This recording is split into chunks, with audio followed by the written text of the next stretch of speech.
I had a client, they were going on a first date, and they came into a restaurant, and the server came over and put a white tablecloth over the table. And she just, she froze and collapsed. And she just had trouble making any contact with her date. So she came in, really upset about that. And, and the first thing I thought of course, was that she was anxious about the date. Right? That's the first thing you'd think about it.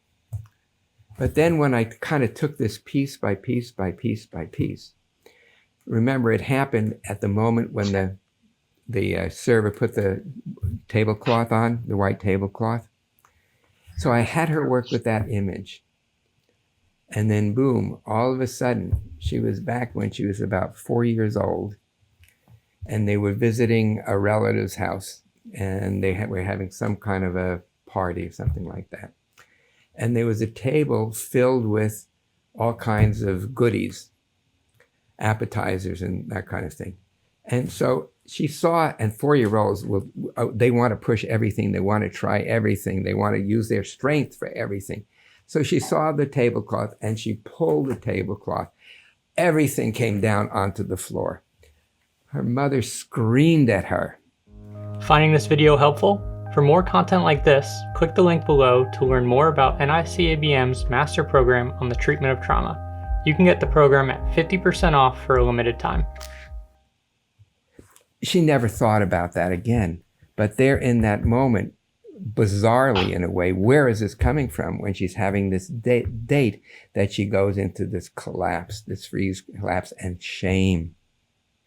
And there may have been other things also that, were also contributed to that. But that's, again, it shows you how sometimes something that doesn't seem like it would be such a big thing can be a very big thing, because we are really susceptible to being shamed. That's part of what allows mammals to be in a functioning hierarchical society. That, if one member is doing something that's not acceptable, you see this, for example, in a wolf pack. The dominant one will say it's a young teenage wolf. They'll just like that, and you'll see the wolf go like this, curving their upper back and just collapsing. So it's a very important response, and we're very primed for it. I mean, almost any response that's powerful is going to have some kind of an antecedent, from an evolutionary antecedent. So I think shame is one of those. And again, that's why it also feels so horrible. Because if you're in a group and you are shamed for doing something, you are then ostracized from the group. And in many primate societies, when one member is ostracized, and it may actually die because it doesn't have the group to work with, to be with. So feeling that shame is like feeling death, because it could lead to death. Again, I'm speaking here from an evolutionary perspective, and that's definitely not the whole story, of course. But I do think that is an important part, and that we have to understand that